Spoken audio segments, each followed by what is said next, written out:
The grand chamber of the Galactic Council stretched across half a kilometer of polished stone and floating platforms. Ambassador Jakrel of the Vrotics Collective stood at the center of it all. His forearms spread wide in what his species considered a gesture of profound confusion. Around him, holographic displays showed the same message repeated in 17 different languages. Each one said the same thing. No, thank you. The humans had declined. Again. Jakrel turned to face the assembled representatives from 43 different species, each one watching him with their own unique expression of disbelief. The Karathi delegate had all 6 of her eye stalks pointed directly at him. The crystalline Thex ambassador was literally vibrating with confusion, sending small chiming sounds across the chamber. This was not how first contact was supposed to work. For 10,000 years, the Galactic Council had operated on a simple principle. When a new species achieved faster-than-light travel, they were contacted. They were shown the wonders of galactic civilization. They were offered technology, trade routes, cultural exchange, and protection. In return, they joined the Council, contributed their resources, and became part of something greater than themselves. Every single species had accepted.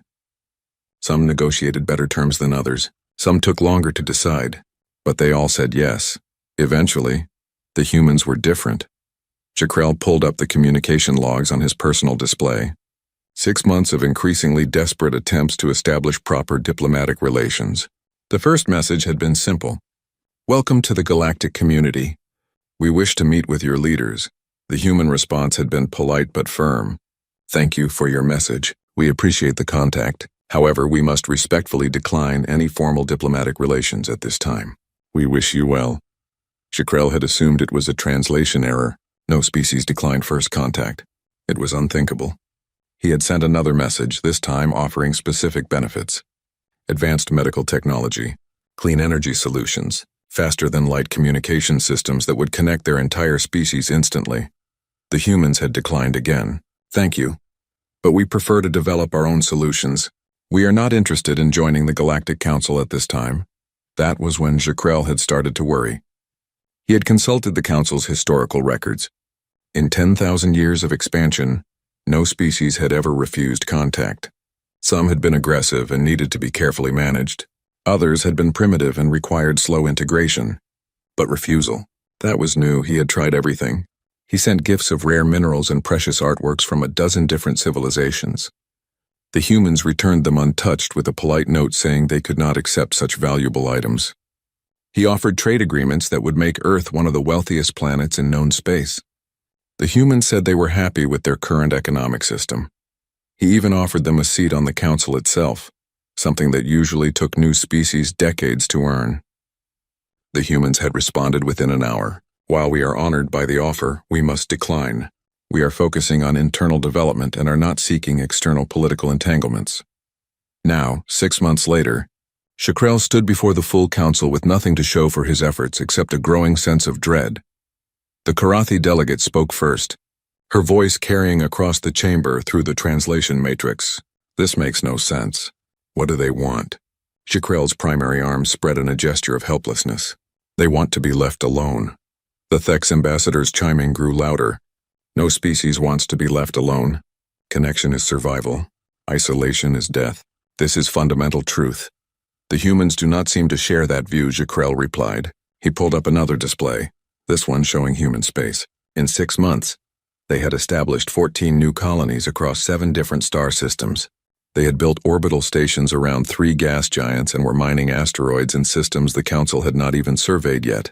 They were expanding. Fast. And they were doing it all on their own. Vortan military advisor stepped forward, his scaled face creased with concern. Their technology, it should not be this advanced. They only achieved FTL 8 years ago. Our models predict they should still be struggling with basic interstellar travel. Instead, their ships are faster than our cargo vessels. Their weapons are crude but effective. Their encryption is unbreakable. Jakrel felt a chill run down his spine. He had noticed that too. The humans had developed everything themselves. While the Council species had shared knowledge and built on each other's achievements for millennia, the humans had started from scratch. And somehow they were keeping pace. The Council chamber fell silent. Finally, the eldest member spoke. The Archon of the Kalesh Empire was 1,200 years old and had been part of the council for most of his life. His voice was quiet but carried weight that made everyone listen. "What are they afraid of?" he asked. Jakrell blinked all four of his eyes in succession, a sign of deep thought among his people. "I do not believe they are afraid, Archon. I believe they are suspicious of what? Of us." The chamber erupted in protest and disbelief. The council was the greatest achievement of galactic civilization. They had ended wars, cured diseases, and brought prosperity to billions. What was there to be suspicious about? But Jakrell was already pulling up another file. "Our intelligence agents finally managed to intercept some human communications. They are heavily encrypted, but we decoded fragments. The humans have been studying us." He displayed the translated text across the main screen. Words and phrases jumped out. Power imbalance, technology dependence, limited sovereignty. Client states, the humans had not just declined the council's offer. They had analyzed it, dissected it, and found it wanting. The Karathi delegate leaned forward. "They think we are trying to control them." The Thek's ambassador's chiming turned discordant. "But we offer them everything. Protection, resources, knowledge. How is that control?" Jakrell felt something he had never experienced in his 40 years of diplomatic service: self-doubt. The council's system had worked for 10,000 years. Every species benefited. The strong helped the weak. The advanced helped the primitive. Everyone prospered together. But looking at it through human eyes, he could see how it might look different. The council controlled the trade routes. The council controlled access to advanced technology. The council controlled military protection. New species joined and became part of the system. But they never truly caught up to the older members. They remained forever junior partners. The humans had seen this. And they had said no. The Archon spoke again. "What happens now?"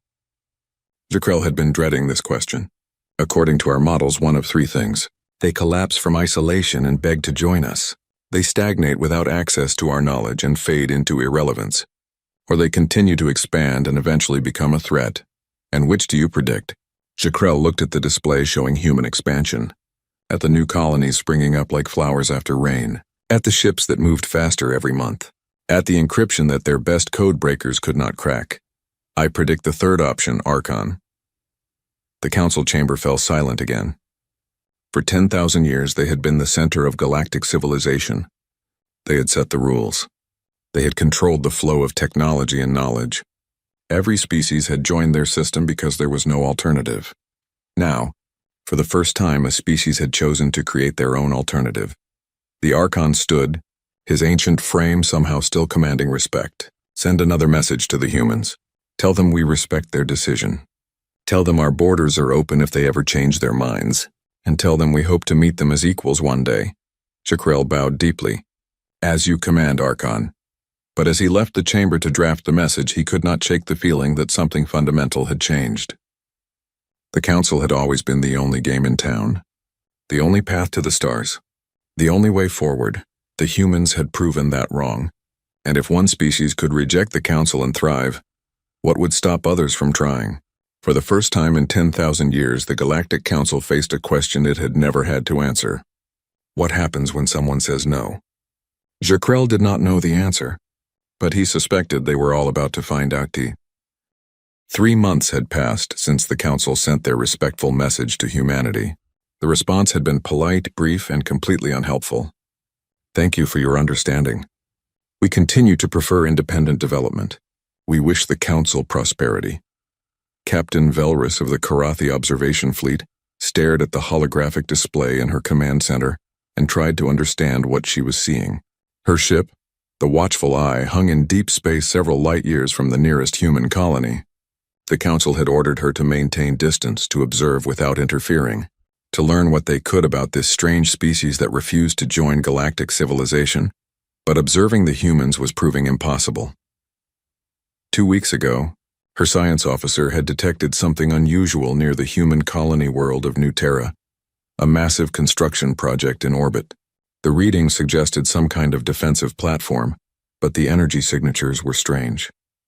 Different from anything in the Council databases, Velrus had ordered a closer approach, just to observe, just to collect data. Her ship was equipped with the best stealth technology the Council could provide. They should have been completely invisible to the humans. They had gotten within 5 light minutes of New Terra when the humans found them. A human ship had appeared on their sensors without warning. No acceleration signature, no engine trace. It was just suddenly there, matching their course and speed perfectly. The communication that followed was polite but firm. "This is the UHSV Guardian. You are approaching human territorial space. We must ask you to maintain your current distance. We have established a perimeter that we request all vessels respect." Velrus had tried to explain. "We mean no harm. We are simply observing. The Council has no hostile intent toward humanity."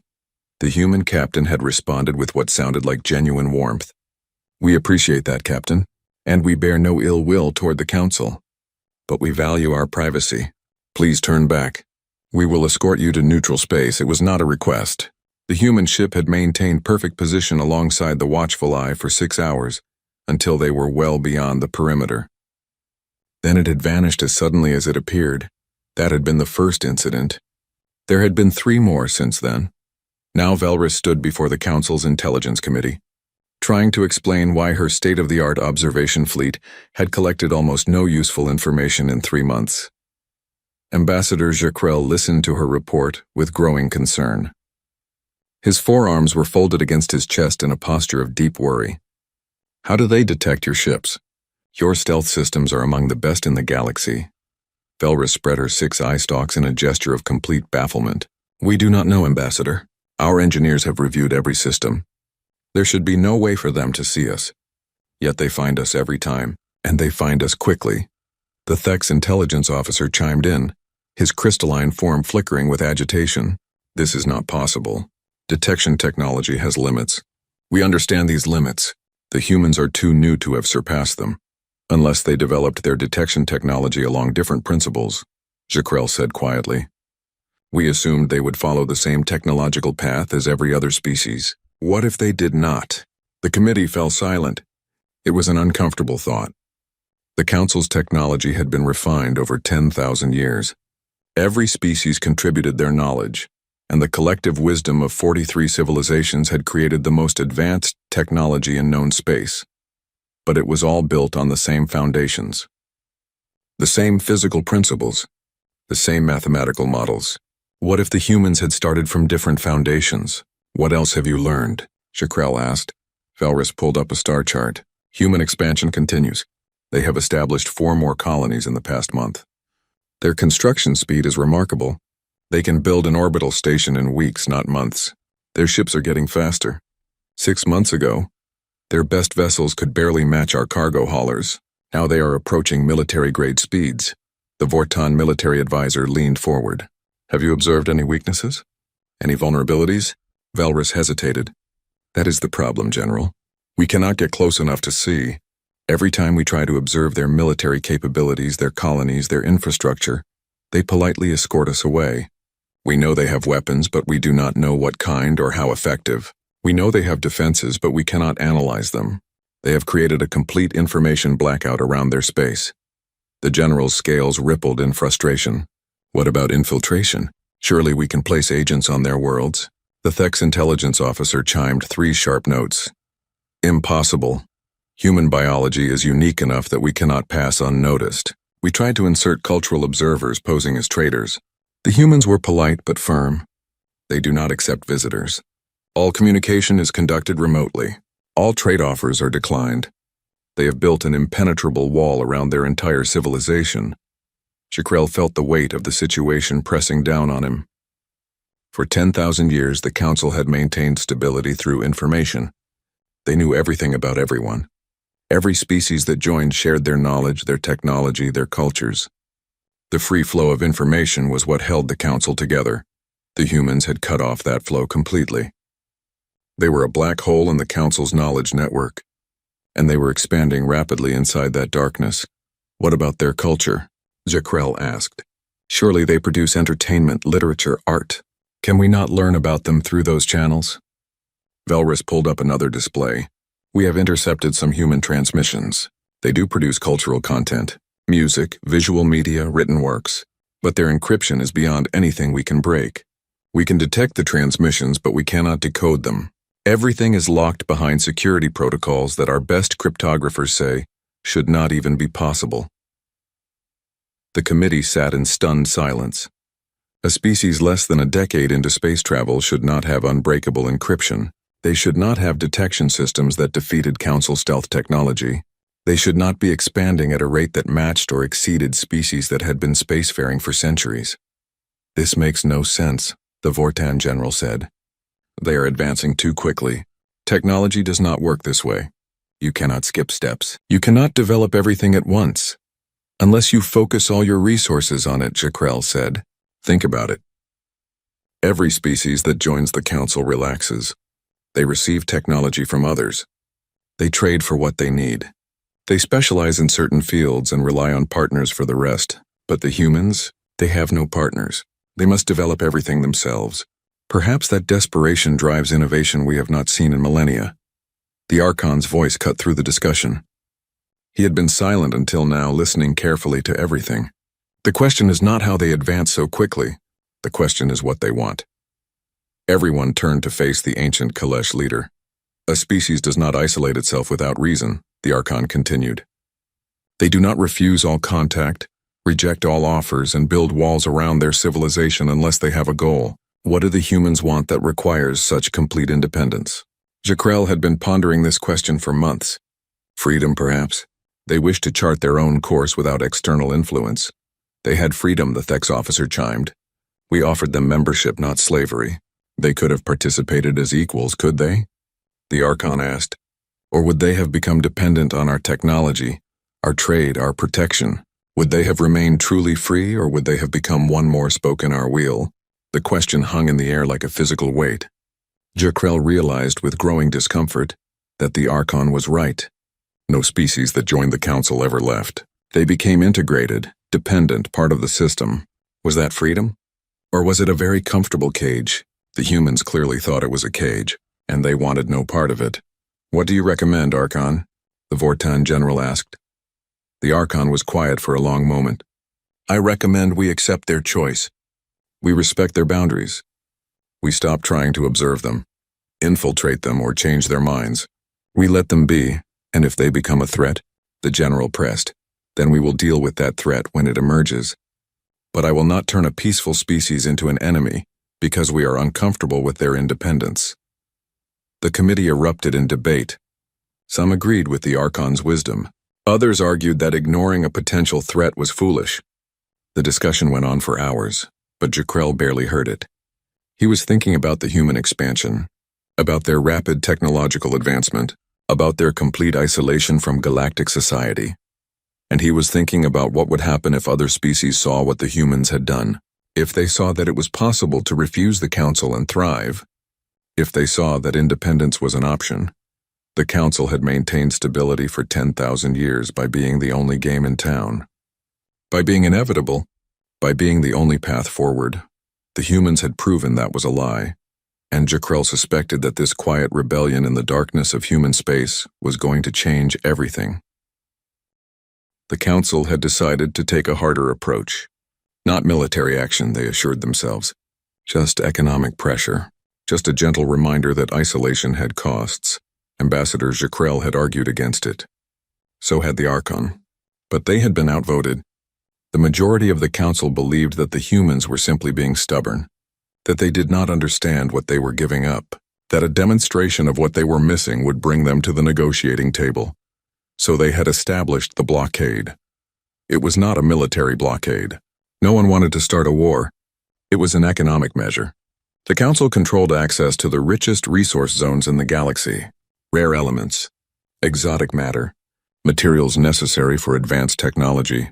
They simply denied the humans access to these zones. The theory was simple. Humans needed these resources to continue their rapid expansion. Without them, their growth would stall. They would realize they needed the Council after all. They would come asking for trade agreements, membership, integration. The theory lasted exactly 3 weeks. Jakrell received the report from Captain Velrus with a sinking feeling in his chest. The humans had not slowed down. They had not asked for access to the restricted zones. Instead, they had simply gone around the blockade. Human mining ships had appeared in asteroid fields the Council had never bothered with. Fields that were supposedly depleted or not worth the effort. The humans were extracting resources from places the Council had written off as unviable. And they were doing it efficiently. But that was not the worst part. The worst part was what the humans were doing with those resources. According to Velrus's sensors, they were synthesizing the rare materials they needed, taking common elements and transmuting them into exotic matter. It was a process the Council had theorized about, but never made economically viable. The humans had made it viable. The blockade has failed, Jekrel reported to the Emergency Council session.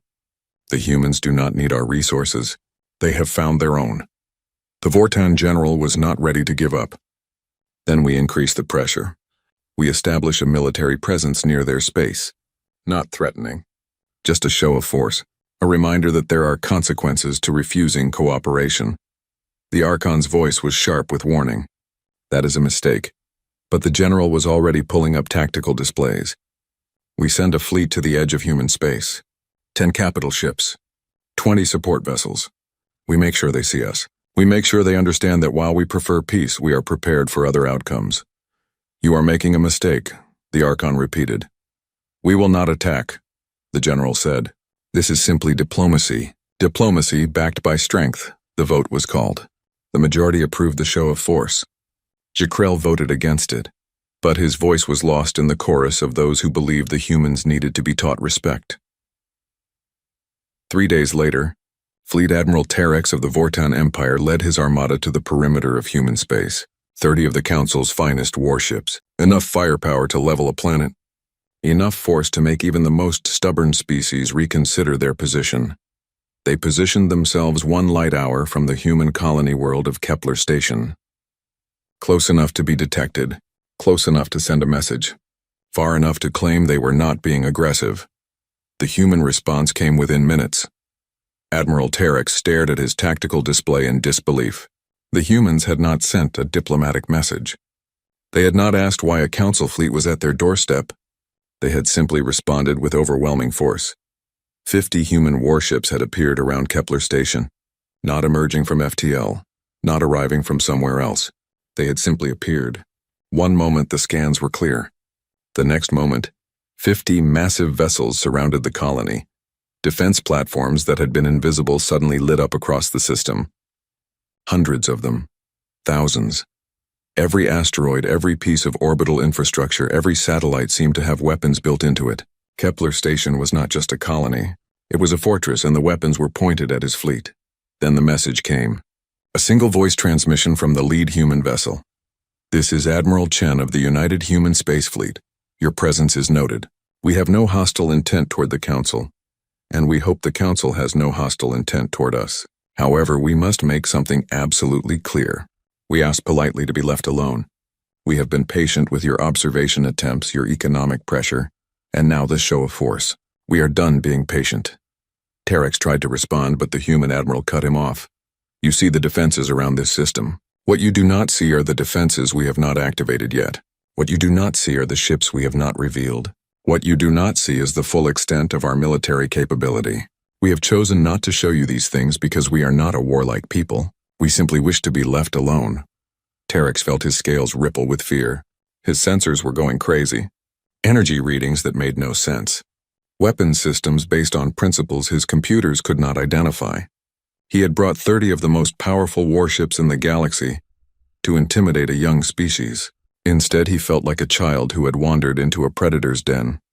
Do not mistake our restraint for weakness, Admiral Chen continued. Do not mistake our preference for peace as inability to wage war. We do not want to fight you, but if you force us to defend ourselves, you will learn exactly what humanity is capable of. And I promise you, Admiral, you will not like the lesson. A pause. Then the human admiral's voice softened slightly. We bear the Council no ill will. We understand you are confused by our choices. We understand you feel threatened by what you do not understand. But we will not be bullied into submission. We will not be intimidated into joining your system. Leave us in peace and we will leave you in peace. But push us again and we will push back. Hard. The human ships maintained their positions. The defense platforms kept their weapons locked on the Council fleet. And Terex realized with absolute certainty that if he gave the order to attack, his entire armada would be destroyed. He gave the order to withdraw. The journey back to Council space was silent. His officers were too shocked to speak. His tactical analysts were still trying to understand what they had seen. The energy signatures, the weapons systems, the sheer number of hidden defenses. The humans had not just caught up to Council military technology. They had surpassed it. When Terex delivered his report to the Council, the chamber fell into stunned silence. Jakrell listened with a mixture of vindication and horror. He had warned them. The Archon had warned them, but no one had listened. "This is impossible," the Thek's military advisor chimed. "Their technology is years behind ours. How can they have weapons we cannot identify, defenses we cannot counter?" "Because they developed everything themselves," the Archon said quietly. "We have been building on the same technological foundation for 10,000 years. We understand those principles completely, but they limit us." The humans started from scratch.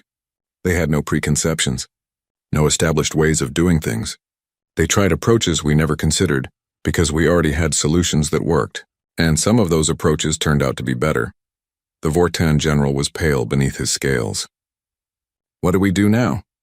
The Archon stood, his ancient frame somehow more commanding than the entire military force that had just been humiliated. "Now we do what we should have done from the beginning. We leave them alone. We respect their wishes. We stop treating them like children who need to be taught a lesson, and start treating them like the independent, powerful civilization they have become." "And if they expand into our space?" the general asked. "If they become aggressive, then we will deal with that threat when it emerges. But right now, the only aggression has been ours. We blockaded them. We tried to intimidate them. We sent warships to their doorstep. And yet they did not attack us. They simply made it clear that attacking them would be a mistake." The Archon looked around the chamber, meeting the eyes of every representative. "For 10,000 years we have believed that we are the peak of civilization, that our way is the only way, that any species refusing to join us is foolish or hostile. The humans have shown us the arrogance of that belief. They do not need us, they do not want us, and they are strong enough to enforce that choice. So what do we learn from this? We learn humility. We learn that there is more than one path to greatness. We learn that our system, as successful as it has been, is not the only option. And most importantly, we learn to respect those who choose a different path." The council chamber remained silent as the Archon sat down. Jakrell looked at the faces around him and saw fear, confusion, and shame. They had poked the sleeping giant, and the giant had made it very clear that it did not appreciate being disturbed. But as Jakrell reviewed the tactical data from Terex's encounter, he felt something else alongside his concern. Respect. The humans had not wanted to fight. They had made that clear. But they had also made it clear that they could fight if necessary. And they would win. For the first time in 10,000 years, the Galactic Council had met a species they could not control, could not manipulate, and could not defeat. A species that had looked at everything the Council offered and said no thank you. And Jakrell realized that this might be the best thing that had ever happened to the Council.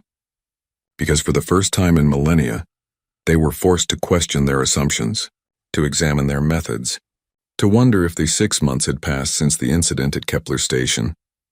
The Council had honored the Archon's directive and left human space alone. No more observation fleets, no more economic pressure, no more shows of force. They simply watched from a distance as humanity continued to expand, develop, and thrive in complete isolation. But Ambassador Jakrell could not let it go. The human refusal gnawed at him, not because he wanted to control them or force them into the Council, but because he genuinely did not understand. What had they seen that made them so certain that isolation was better than cooperation? So he did something technically against Council policy. He sent an unofficial personal message to the humans, not through official channels, not with the weight of the Council behind it, just one diplomat to another. "I am Ambassador Jakrell. I speak only for myself, not for the Council. I do not seek to change your mind or convince you to join us. I simply want to understand. Why did you refuse us? What did we do wrong? What did you see that we missed?" He expected no response. The humans had ignored every previous attempt at communication. But 3 days later he received a reply, a request for a private meeting. One human representative willing to speak with him off the record. The meeting was arranged at a neutral location, an abandoned station in unclaimed space, halfway between human territory and council borders. Jakrell went alone as requested. He told no one where he was going. The human who met him was named Dr. Sarah Chen. She was an older woman, her hair streaked with gray, her face lined with age. But her eyes were sharp and intelligent. She greeted him with a warm smile that seemed genuine.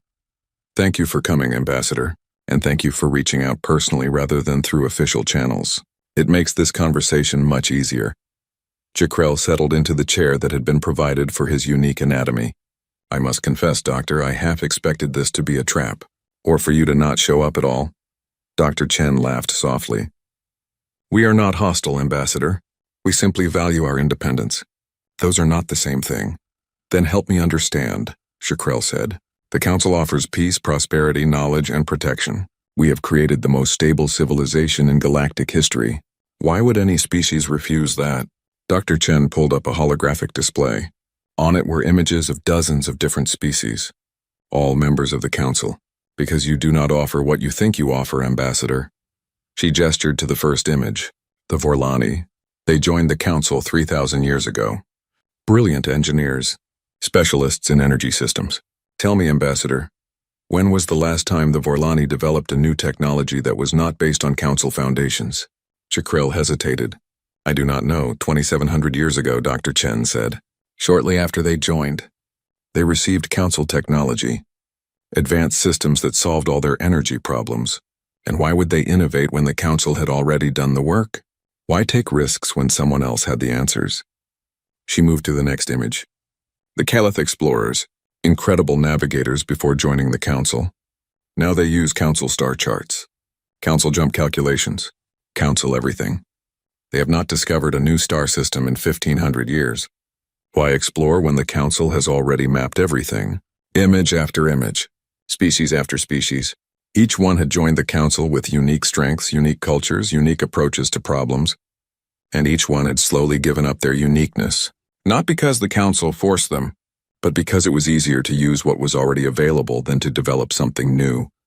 "You call it cooperation," Dr. Chen said quietly. "We call it technological stagnation, cultural homogenization, the slow death of innovation." Jakrell felt something cold settle in his chest. "But the Council has achieved so much. 10,000 years of peace, billions of lives improved. And how much has your technology advanced in those 10,000 years?" Dr. Chen asked. "Not improved. Not refined. Actually fundamentally advanced." Jakrell opened his mouth to answer, then closed it. He had been about to cite dozens of improvements.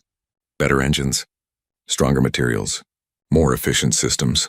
But fundamental breakthroughs? New principles? Revolutionary discoveries? When was the last time the Council had achieved something truly new? "We studied your civilization extensively before you made contact," Dr. Chen continued. "We examined your technological progression over the past 5,000 years. Do you know what we found? A flat line. You refined existing technology.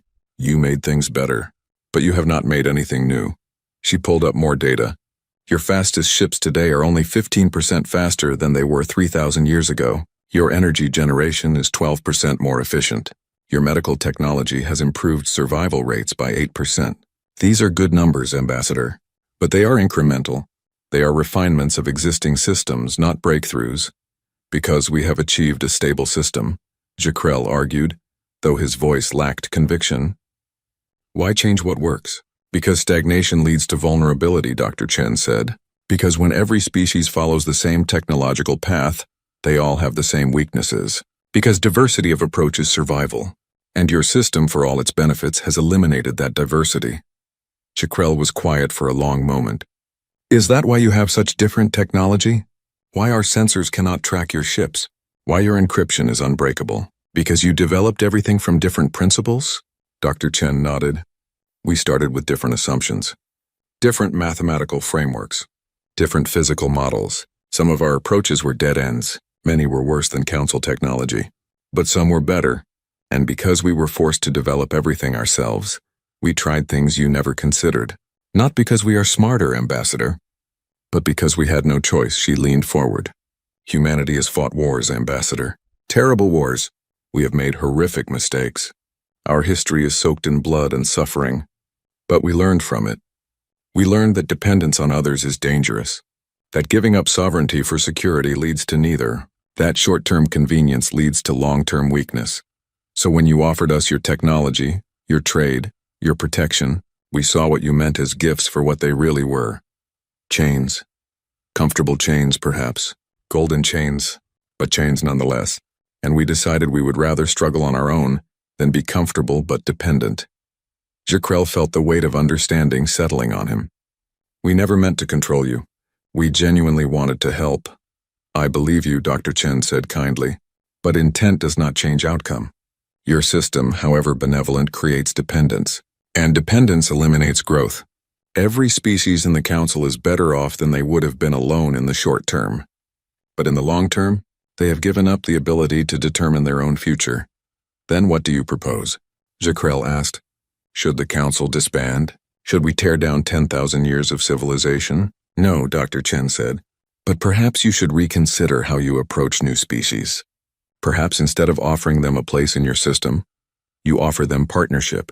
True partnership where both sides contribute as equals. Where dependence is not the goal. Where cultural and technological diversity is preserved and celebrated. She stood, extending her hand in the human gesture of greeting. Humanity does not hate the Council, Ambassador. We respect what you have built. But we will not join a system that would make us just another cog in your machine. If you want a relationship with us, it must be as equals. As true allies, not as junior partners waiting to catch up. Jakrell took her hand carefully. His species did not normally engage in physical contact with other species, but the gesture felt right. I cannot promise the Council will change. They have operated this way for 10,000 years. Then perhaps it is time for change, Dr. Chen said. The galaxy is vast, Ambassador. There is room for more than one approach to civilization. Perhaps the Council's greatest achievement could be learning to coexist with other systems rather than absorbing them. As Jakrell flew back to Council space, his mind churned with everything he had learned. Dr. Chen had not been hostile. She had been honest, brutally, uncomfortably honest, and everything she had said rang true. The Council had created stability, but they had also created stagnation. They had brought peace, but they had eliminated innovation. They had united the galaxy, but they had homogenized it in the process. The humans had seen this. They had studied the Council's history and reached the logical conclusion. Joining would mean giving up their independence, their unique perspective, their ability to forge their own path, and they had decided that was too high a price to pay. When Jakrell presented his findings to the Archon in private, the old Kalesh leader listened quietly. When the ambassador finished, the Archon was silent for a long time. The humans are right, the Archon finally said. We have created a gilded cage. We never intended to, but that is what our system has become. And perhaps we needed someone to refuse us to make us see it. What do? Jakrell asked. We learn, the Archon said. We adapt and we wait. Because I suspect that when the humans are ready, they will show us a better way. Not. The emergency signal reached every corner of Council space simultaneously. Red priority. Immediate response required. All military assets to mobilize. Ambassador Jakrell felt his blood run cold. In 10,000 years, the Council had only issued a red priority alert 3 times. Each time marked an existential threat to galactic civilization. The Zenthari swarm had breached the outer defense perimeter. For the past 3 centuries, the Council had maintained a line of fortified systems between civilized space and the territories controlled by the swarm. The Zenthari were not a species anyone could negotiate with. They were a biological nightmare from another galaxy, consuming everything in their path, converting matter into more of themselves, spreading like a cancer across the stars. The Council had contained them. Barely, at great cost. Entire fleets stationed permanently at the border, weapons platforms that stretched across multiple star systems, a military commitment that strained Council resources to their limit. And now the swarm had broken. Through Jakrell stood in the emergency council session and watched the tactical display with growing horror. 3 major breach points, hundreds of swarm vessels pouring through. The defense fleet was falling back, taking heavy casualties. At current projections, the swarm would reach inhabited systems within weeks. The Vortan general was coordinating the military response, but even he looked shaken. We need reinforcements, Every available ship, every reserve fleet. This is everything we feared. The Thek's military advisor was calculating frantically. Even if we mobilize everything, we may not have enough. The swarm adapted to our weapons. They are using different tactics. Our standard defenses are less effective than predicted. The Archon's voice cut through the chaos. Contact the humans. The chamber fell silent. Every representative turned to stare at the ancient Kalesh leader. The humans have made it clear they want no part of council affairs, the Karathi delegate said carefully. They have also made it clear they are not hostile, the Archon replied. This is not a council affair. This is a threat to every living being in this galaxy. If the swarm is not stopped, they will eventually reach human space as well. They have a vested interest in helping, and if they refuse, the general asked. Then we fight alone, the Archon said. But we must ask. Not as the council demanding cooperation, but as one civilization asking another for help in a time of desperate need. Jikrel found himself speaking before he consciously decided to. I will go. I will deliver the message personally. The message was simple. No demands, no offers of payment or alliance. Just the truth. The swarm had broken through. The council was mobilizing everything they had. But they needed help. Would humanity consider joining the fight? Jikrel sent the message to the same contact who had arranged his meeting with Dr. Chen. He expected to wait days for a response. Perhaps weeks. Humanity was under no obligation to help. They had made their isolation clear. The response came in 4 hours. Human fleet groups are mobilizing. Provide coordinates for the breach points. We will be there in 3 days. Jikrel stared at the message in disbelief. Just like that. No negotiations, no conditions. Just an agreement to help. He immediately sent the tactical data and waited. 3 days later, the humans arrived at the first breach point. Admiral Terex was commanding the defense fleet when the human ships emerged from FTL. He had been fighting the swarm for 72 hours straight. His fleet was down to 60% strength. They were losing. Then the tactical display lit up with new contacts. Hundreds of them. Human vessels of all sizes, from massive capital ships to small fast attack craft. They did not ask for permission to engage. They did not wait for council coordination. They simply entered the battle. And everything changed. The human weapons were unlike anything the swarm had encountered. While council weapons relied on energy beams and plasma projectiles, human weapons used principles that Terex could not identify. Kinetic systems that bent space. Energy weapons that worked on quantum levels. Missiles that seemed to predict swarm movement before it happened. The swarm had adapted to fight council technology over centuries of conflict. They had no adaptations for human technology because they had never encountered it before. Swarm vessels that had shrugged off council weapons were torn apart by human fire. Swarm tactics that had proven effective for 300 years failed against human strategies. Within 6 hours, the tide of the battle had turned. Within 12, the swarm was in retreat. Admiral Chen contacted Terex directly. Admiral, we need council forces to maintain pressure on the left flank. We will push through the center. Once we break their formation, we can seal the breach point. It was not a request for permission. It was a tactical suggestion between equals. Terex found himself following it without hesitation. The combined fleet executed the maneuver perfectly. The swarm formation collapsed. And 30 hours after the humans arrived, the breach point was sealed. The same scenario played out at the other 2 breach points. Human fleet groups arrived. The battle turned. The swarm retreated. For the first time in 3 centuries, the council had not just held the line against the swarm. They had driven them back. When the crisis had passed, Jikrel found himself once again meeting with Dr. Chen, this time on a human vessel at her invitation. The ship's interior was functional but comfortable, very different from the elegant council designs but no less impressive. Why did you help us? Jikrel asked.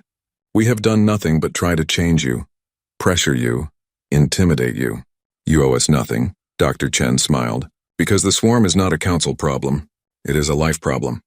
We are not isolationist, Ambassador. We are independent. Those are different things. We will not submit to your system, but we will defend life wherever it is threatened. She pulled up tactical data from the battles. Also, our weapons were effective because they were different from yours. If we had joined the council, we would have adopted your weapon systems. We would have followed your tactical doctrines. and we would have been just as vulnerable to the swarm's adaptations. Our independence is what made us useful to you. Jakrell felt the weight of understanding settle on him. All this time, the Council had believed that unity meant everyone using the same systems, the same technology, the same approaches. They had believed that diversity was inefficiency. The humans had proven them wrong. Diversity was strength. Different approaches meant different solutions. What seemed like stubborn isolation had actually preserved humanity's unique perspective and capabilities. And when the crisis came, that uniqueness had saved lives. The Council wants to offer you an alliance, Jakrell said carefully. A real one this time. Not membership. Not integration. True partnership between equals. Dr. Chen considered this. What would that look like? Jakrell had prepared for this conversation. Mutual defense agreements, open communication channels, trade on terms both sides agree to, cultural exchange programs that are optional, not mandatory, and most importantly, complete respect for human sovereignty. You remain independent. You develop as you choose. You follow your own path. But when either side faces a threat, we stand together. No technology sharing, no pressure to adopt Council standards. We would share information if requested, Jakrell said, but no pressure. No expectations. We learned our lesson, Doctor. Your independence is valuable, not just to you, but to all of us. The galaxy needs different voices, different approaches, different solutions. We nearly lost everything because we forgot that. Dr. Chen was quiet for a long moment. Then she extended her hand. I cannot speak for all of humanity, but I will recommend that we accept, on the terms you described, true partnership, true equality, and complete mutual respect for sovereignty. Jakrell took her hand, the first formal diplomatic gesture between humanity and the Council, not of submission, not of integration, but of equals choosing to work together while remaining independent. When Jakrell returned to Council space, he found the Archon waiting for him. The old Kalish looked tired but satisfied. The Council has voted, the Archon said. We are implementing reforms. New protocols for how we approach other species. No more assumption that joining us is the only option. No more pressure for technological or cultural integration. We are learning to embrace diversity rather than eliminate it. Will it work? Jakrell asked. The Archon smiled. It will take time. 10,000 years of habit do not change overnight, but the humans showed us what we had become, a system that valued stability over growth, unity over diversity, comfort over innovation. We were stagnating and we did not even realize it. He looked out at the stars. The humans refused all diplomacy, but in doing so they gave us the most valuable diplomatic gift possible. They held up a mirror and forced us to see ourselves clearly. They challenged our assumptions. They showed us a different way. And when we needed them most, they proved that independence and cooperation are not opposites, that you can stand alone and still stand together. Jakrell thought about the battles, about the human ships fighting alongside Council vessels, about the different technologies, different tactics, different approaches all working together, not because they were the same, but because they were different. Thank you for watching and comment for next part.